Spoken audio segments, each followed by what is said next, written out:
अनुराग द्वारी ने मध्य प्रदेश से एक रिपोर्ट की थी कि कैसे जिन लोगों को कोविड वैक्सीन के ट्रायल में शामिल किया गया उन्हें सहमति पत्र नहीं दी गई, उन्हें ठीक से बताया तक नहीं गया।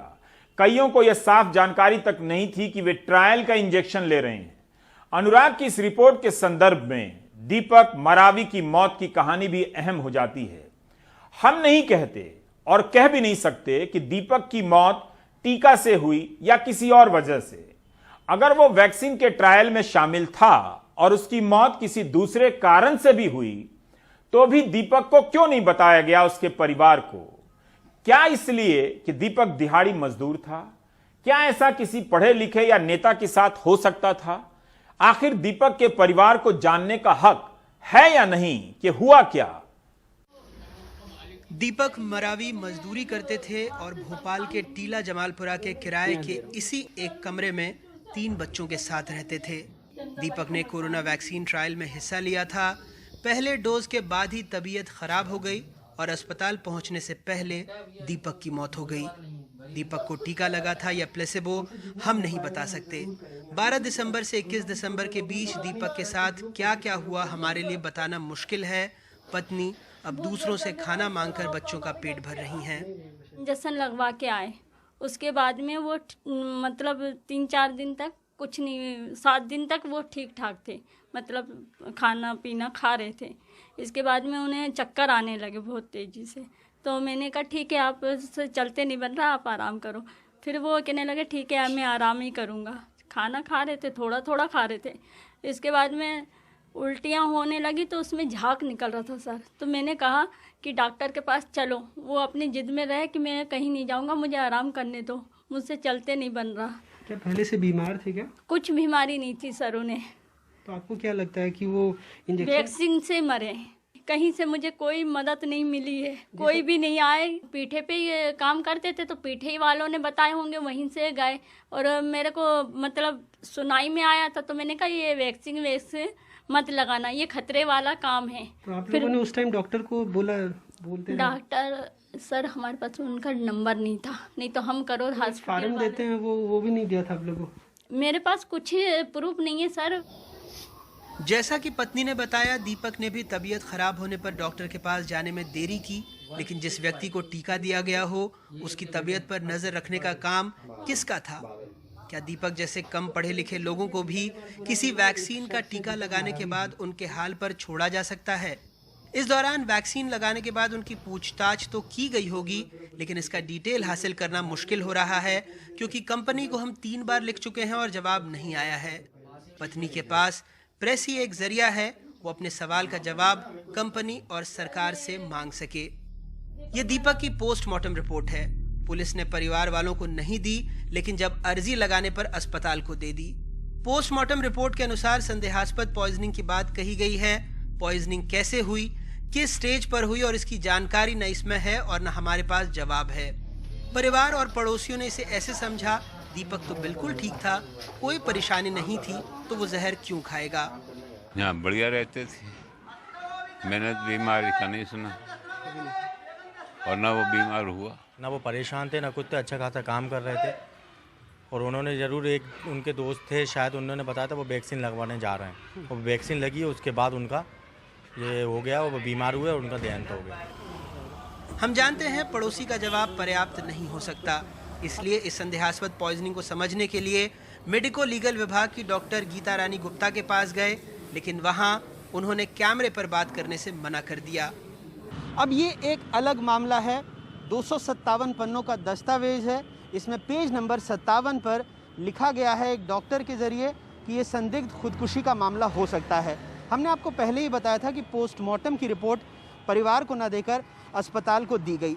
अब जब किसी डॉक्टर ने लिखा है कि ये संदिग्ध खुदकुशी का मामला हो सकता है, तो फिर इस बारे में पुलिस को क्यों नहीं बताया गया? पुलिस ने इसकी जांच क्यों नहीं की?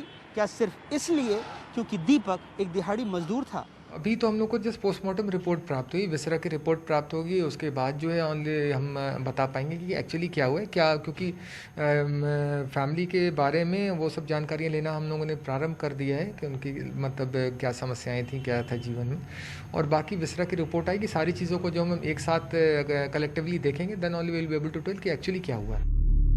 ये उन खबरों का कोलाज है जो वैक्सीन से ट्रायल के दौरान किसी की कथित मौत को लेकर छपी हैं। इन खबरों से पता चलता है कि ट्रायल से जुड़े किसी की मौत होने पर कंपनी खुद बताती है, कहीं सरकार भी बताती है। जैसे फ्रांस 24 की इस खबर के अनुसार एस्ट्रेजेनिका ऑक्सफोर्ड खुद ही बताती है कि वैक्सीन ट्रायल के दौरान एक व्यक्ति की मौत हुई। न्यूयॉर्क टाइम्स की इस खबर से पता चलता है कि अस्पताल ही बता रहा था कि ट्रायल में शामिल 2 लोगों को कुछ और शिकायत हुई। मैक्सिको की इस खबर के अनुसार तो खुद सरकार ने ट्रायल में शामिल व्यक्ति को बताया कि आपके शरीर में कुछ और लक्षण देखे गए हैं। तो हमारा सवाल है कि दीपक की मौत को लेकर अस्पताल, कंपनी या सरकार की क्या भूमिका होनी चाहिए? क्या चुप रहकर साधारण परिवारों के प्रश्नों को अधूरा छोड़कर हम वैज्ञानिक चेतना का निर्माण कर सकते हैं, जो हमारा संवैधानिक दायित्व भी है? मेरे हिसाब से ट्रांसपेरेंसी बहुत ज़रूरी है। ऐसे टाइम पे अगर कोई सीरियस एडवर्स इवेंट्स का क्लस्टरिंग होने लगा है तो इसके बारे में जानकारी पब्लिक डोमेन में भी होनी चाहिए और रेगुलेटर को सोचना चाहिए कि इससे हमें कुछ चिंता करने की ज़रूरत तो नहीं है, और अगर ज़रूरत है तो फिर ट्रायल को टेम्पररली हाल्ट करें और उसके बारे में पहले पूरा इन्वेस्टिगेशन करें और उसके बाद डिसाइड करें कि ट्रायल कंटिन्यू होना चाहिए कि नहीं। 4 जनवरी की रिपोर्ट में आप एक अन्य तरह की गंभीर लापरवाही देख चुके हैं। जब एनडीटीवी यूनियन कार्बाइड के आसपास टिम्बर फैक्ट्री, शंकर नगर, ओडिया नगर जैसे इलाकों में गया और कई लोगों से बात करने पर पता चला कि उन्हें पता ही नहीं था कि वो वैक्सीन के मानव परीक्षण में हिस्सा थे। उन्हें केवल ये बताया गया था कि इंजेक्शन कोरोना वायरस से संक्रमित होने से बचाएगा। यहाँ तक कि कईयों को सूचित सहमति यानी इन्फॉर्म्ड कंसेंट का पेपर भी नहीं दिया गया, जो अनिवार्य रूप से दिया जाना चाहिए था। कुछ नहीं बोला, बस उन्हें तो टीका ही लगा दिया और जय कह रहे थे। क्या बोल के ले गए थे यहाँ से? अरे कहने लगे कोरोना की टीका लग रहे हैं भाई, अच्छे हैं, जिसको लगवाने तो लगवा लो। तो हम और गाड़ी में बैठ के चले गए। तो ये नहीं बताया था कि कोरोना का टीका नहीं है, अभी इसका प्रयोग हो रहा है, ये सब कुछ नहीं बताया? नहीं। ये बोला कि आपके शरीर पे इसका खराब असर भी हो सकता है, अच्छा असर नहीं। विजय कहते कछु तकलीफ हो तो आप फोन कर देना। फोन कर देना। हाँ। तो किसको फोन करना, कोई नंबर वंबर? हाँ दाओ तो ना होता है अस्पताल। अच्छा, वहाँ पे कुछ आपको साइन करके अंगूठा लगा के जिसमें आपने लगाया था वो दिया आपको, रसीद? नहीं दाई बस यही है, कंसेंट फॉर्म कुछ नहीं दिया? नहीं। ये और इसमें भी हर पन्ना खाली है, कहीं बुखार आया, ये आया, वो सब लिखा? हाँ तो बे कह रही थी लिख लेना, हम लिख तो नहीं आता, हमने नहीं लिखना नहीं आता आपको, तो कैसे लिखे? आरा मिल में काम करने वाले जितेंद्र नरवारिया ने कहा था कि जब से वैक्सीन लगवाया बीमार पड़ गए। अस्पताल ने सुध नहीं ली, काम नहीं कर पा रहे हैं, पछता रहे हैं कि अस्पताल गए ही क्यों। यही प्रयोग किया था कि वहाँ पर जाके बस खून चेक हो रहा है और कहने लगे कि वहाँ जाके 750 रुपये मिल जाएंगे, ज़्यादा कुछ ही नहीं है। अब वहाँ जाके गए तो डॉक्टर कहते हैं कि आपके ये टीका इसलिए लगाया जा रही है कि आपको कोई खराबी हो खून में या ये वो हो तो ये सब ख़त्म हो जाएगा। तो मैंने कहा सर इससे कोई वो तो नहीं होगा? तो वो कह रहे नहीं आपको कुछ नहीं होगा, आप सही रहोगे। बस मगर जब से आया टीका लगा के तो तबीयत ख़राब है, जब से उल्टी और खांसी, सर्दी और भूख नहीं लग रही है सर, जब से ही पड़ा हूँ मैं घर में। कोई आपका मैं देख रहा हूँ एक्सरे रिपोर्ट भी है, 14 तारीख को आप फिर अस्पताल गए थे, उसकी रिपोर्ट भी है जी। तो डॉक्टर लोग आपको वहाँ के देख रहे हैं, भर्ती क्यों नहीं किया फिर वहाँ पे जिस अस्पताल में आपने टीका लगवाया था? सर वो मुझे देख के इग्नोर कर रहे थे सर, कभी इधर भगा रहे हैं, कभी उधर भगा रहे हैं। अब मैं गरीब आदमी 400 450 रुपये का कहाँ से मैं ये चेकअप करवा पाता। मध्य प्रदेश में ड्रग ट्रायल का इतिहास खौफनाक रहा है। साल 2010 में ड्रग ट्रायल के दौरान कई लोग गंभीर रूप से बीमार पड़े। अकेले इंदौर में ही दर्जनों लोगों की मौत हो गई, जिसके बाद मध्य प्रदेश सरकार ने ड्रग ट्रायल पर रोक लगा दी थी। ऐसे में सवाल ये उठता है कि इसके बाद इस बार मध्य प्रदेश में किसने ड्रग ट्रायल की इजाज़त दी और क्या इथिक्स कमेटी की जवाबदेही नहीं है कि वो रिसर्च सब्जेक्ट के हितों की रक्षा करे? भोपाल से कैमरा पर्सन रिजवान खान के साथ अनुराग द्वारी, एनडीटीवी इंडिया। कायदा तो यही होना चाहिए और यही दुनिया भर में होता है कि ट्रायल के समय जो वॉलंटियर आता है उसकी लगातार निगरानी की जाती है, हर तरह के बदलाव को दर्ज किया जाता है। क्या दीपक के केस में ऐसा किया गया? तब भी किया जाना चाहिए था जब ट्रायल से संबंधित कुछ ना हो, यानी दूसरे कारण से उसकी तबीयत खराब हुई हो। वॉलेंटियर का विश्वास बने, इसके लिए पारदर्शिता बहुत जरूरी है। लगातार बताया जाना चाहिए कि अब क्या हो रहा है, ऐसा क्यों हुआ, क्या दीपक के साथ इस तरह की चीजें की गईं।